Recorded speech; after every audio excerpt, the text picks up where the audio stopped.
الحمد لله وكفى وسلام على عباده الذين اصطفى أما بعد. أعوذ بالله من الشيطان الرجيم. بسم الله الرحمن الرحيم.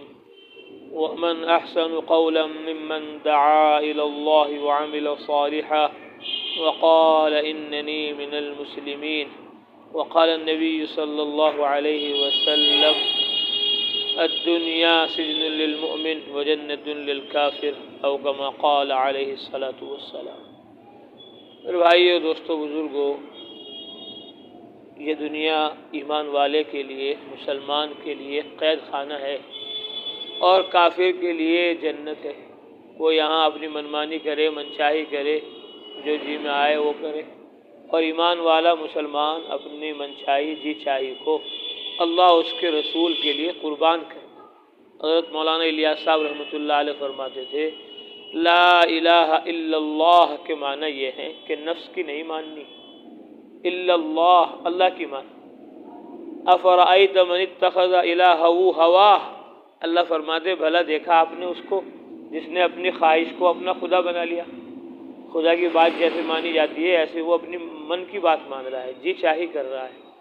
من مانی چھوڑنی ہے اور رب چاہی کرنی ہے. جو یہاں من مانی چھوڑ دے گا وہاں اللہ تبارک و تعالی اس کو منچاہی عطا فرمائے گا آخرت میں. وَلَكُمْ فِيهَا مَا تَشْتَهِي أَنفُسُكُمْ وَلَكُمْ فِيهَا مَا تَدَّعُونَ نُزُلًا مِّنْ غَفُورٍ رَحِيمٍ. اللہ فرماتے ہیں تمہارے لیے وہ ہوگا جو تمہارے دل چاہیں گے وہاں. وَلَكُمْ فِيهَا مَا تَدَّعُونَ، جو تم مانگو گے وہ ملے گا. نزلا من غفور رحیم، معاف کرنے والے، رحم کرنے والے اللہ کی طرف سے مہمان نوازی ہو. ومن احسن قولا ممن دعا الی اللہ، فرمایا اس سے اچھی بات کس کی ہو سکتی ہے جو اللہ کی طرف دعوت دے. وعمل صالحا، اور نیک عمل کرے. یعنی جو اللہ کی طرف دعوت دے گا وہ منمانی سے بچ جائے گا، جو اللہ کی طرف دعوت دے گا وہ منچائی سے بچ جائے گا، جو اللہ کی طرف دعوت دے گا وہ رب چاہی کرے گا، جو اللہ کی طرف دعوت دے گا اس کے لیے عمل کرنا آسان ہو جائے گا، جو اللہ کی طرف دعوت دے گا وہ پکا سچا مسلمان ہو جائے گا. اللہ کے نبی نے فرمایا: لا یؤمن احدکم حتی یحب لاخیہ ما یحب لنفسہ. تم میں سے کوئی آدمی اس وقت تک کہ کامل مومن نہیں ہو سکتا جب تک کہ اپنے بھائی کے لیے وہ چیز پسند نہ کرے جو اپنے لیے پسند کرتا ہے. اپنے لیے ایمان کو پسند کیا تو دوسروں کو بھی ایمان کی دعوت دے رہا ہے. اپنے لیے اعمال کو پسند کیا تو دوسروں کو بھی اعمال کی طرف دعوت دے رہا ہے. اپنے لیے آخرت کو پسند کیا تو دوسروں کو بھی آخرت کی طرف متوجہ کر رہا ہے. اپنے لیے ایمان اور عمل کو پھیلانا اور پہنچانا پسند کیا تو دوسروں کو بھی ایمان اور عمل کے پھیلانے اور پہنچانے کے لیے تیار کر رہا ہے، آمادہ کر رہا ہے. تبھی یہ مومن کامل ہوگا، مسلم کامل ہوگا جب یہ اپنی فکر کے ساتھ ساتھ اپنے بھائیوں کی بھی فکر کرے. وَمَنْ أَحْسَنُ قَوْلًا مِّمَّنْ دَعَا إِلَى اللَّهِ وَعَمِلَ صَالِحًا، کہ اس سے اچھی بات کسی کی نہیں جو اللہ کی طرف دعوت دے اور نیک عمل کرے. وَقَالَ إِنَّنِي مِنَ الْمُسْلِمِينَ، اور کہے کہ میں مسلمانوں میں سے ہوں، میں ایمان والوں میں سے ہوں، کلمے والوں میں سے ہوں.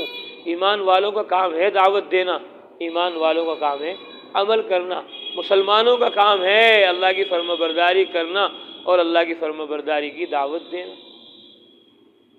ادفع باللتی ہی احسن، اللہ فرماتے ہیں ادفع باللتی ہی احسن، برائی کا بدلہ بھلائی سے دو، برائی کا بدلہ اچھائی سے دو. غصے کا جواب نرمی سے دو، بد اخلاقی کا جواب اخلاق سے دو.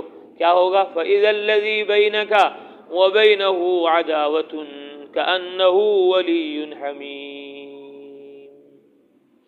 تو جس کے درمیان تمہاری دشمنی ہوگی اللہ تعالیٰ اس کو تمہارا جگری دوست بنا دے.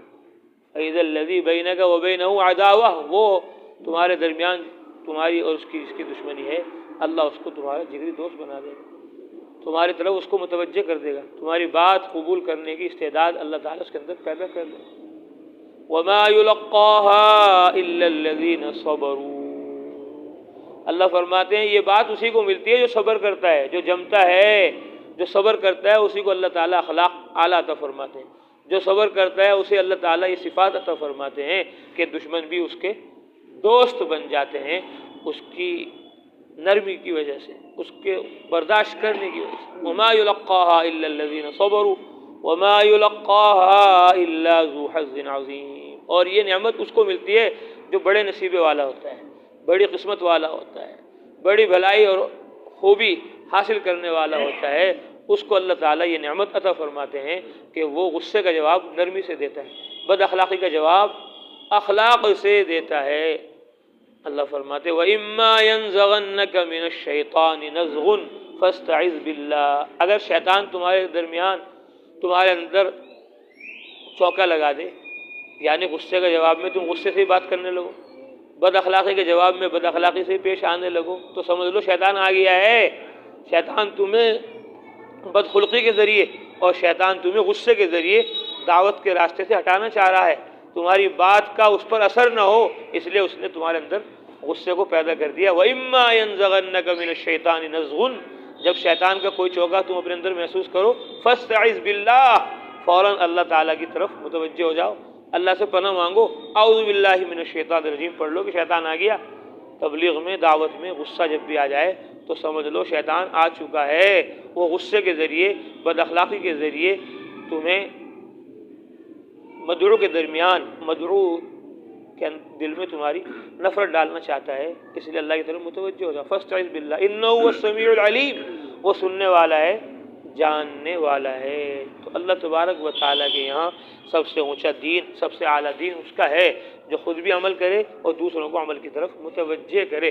تو من مانی چھوڑیں گے، من چاہی چھوڑیں گے تو وہاں آخرت میں اللہ تعالیٰ رب چاہی عطا فرمائیں گے۔ تو یہ دعوت جو ہے، تبلیغ جو ہے آخرت کے لیے، کہ ہماری آخرت کی زندگی سنور جائے، سدھر جائے۔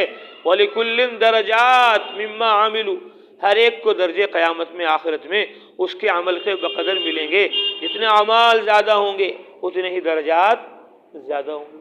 اس لیے اعمال کا بڑے سے بڑا ذخیرہ ہمارے پاس ہونا چاہیے، نماز بھی ہونی چاہیے، روزہ بھی ہونا چاہیے، حج بھی ہونا چاہیے، زکوٰۃ بھی ہونی چاہیے، اخلاق بھی ہونے چاہیے، معاملات بھی ہونے چاہیے، نوافل بھی ہونے چاہیے، توبہ بھی ہونی چاہیے، استغفار بھی ہونا چاہیے، سخاوت بھی ہونی چاہیے، اور جتنی بھی صفات ہیں دینی اسلامی وہ سارے ہمارے اندر ہونے چاہیے۔ سارے گناہوں سے، نافرمانیوں سے اپنے آپ کو بچانا چاہیے۔ جب بھی دل میں آئے گناہ کا خیال تو فوراً توبہ کرو، فوراً استغفار کرو، فوراً اللہ تعالیٰ کی طرف متوجہ ہو جاؤ، نفس کو ایک دم ادھر سے پھیر لو۔ اس کا طریقہ یہی ہے کہ فوراً عمل میں لگ جاؤ۔ اللہ کے نبی صلی اللہ علیہ وسلم نے فرمایا کہ اذا اسأت، کہ جب تم برائی کرو، فاحسن، تو اس کے بعد اچھائی کر لو، اس کے بعد اچھائی کر لو۔ ان الحسنات یذہبن السیئات، کہ برائیوں کو نیکیاں مٹا دیتی، برائیوں کو نیکیاں ختم کر دیتی ہے۔ تو اس لیے ہمیں منمانی کو چھوڑنا ہے، رب چاہی کو اختیار کرنا ہے۔ اس کے لیے اللہ کے راستے میں 4 مہینے لگانے ہیں، اس کے لیے اللہ کے راستے میں 5 مہینے لگانے ہیں، اس کے لیے اللہ کے راستے میں 3 لگانے ہیں، اس کے لیے اللہ کے راستے میں 6 روزہ لگانا ہے، اس کے لیے گشت ہے، اس کے لیے ملاقاتیں ہیں، اس کے لیے مشورہ ہے، اس کے لیے جوڑ ہے، اس کے لیے کہنا سننا ہے کہ دنیا میں انسان مشغول رہتا ہے، بھول جاتا ہے جنت کو، بھول جاتا ہے جہنم کو، بھول جاتا ہے اجر کو، بھول جاتا ہے گناہ کو۔ تو راہ خدا میں نکل کر جنت کی باتیں کریں گے، جہنم کی باتیں کریں گے، قبر کی، حشر کی باتیں کریں گے، ایمان اور عمل کی باتیں کریں گے، فجر میں بھی، ظہر میں بھی، عصر میں بھی، مغرب میں بھی، عشاء میں بھی دعوت دیں گے، مردوں کو بھی، مستورات کو بھی، گاؤں والوں کو بھی، شہر والوں کو بھی، مالداروں کو بھی، غریبوں کو بھی، ہر ایک کو دین کی بات سمجھانے کا، بتلانے کا موقع مل جاتا ہے راہ خدا میں نکل کر۔ تو اس لیے ہمت کر کے اپنے آپ کو پیش کرو کہ انشاءاللہ ہم 4 مہینے اپنے ایمان کو، عمل کو بنانے کے لیے اور ایمان عمل کو عالم میں پھیلانے، پہنچانے کے لیے اللہ کے راستے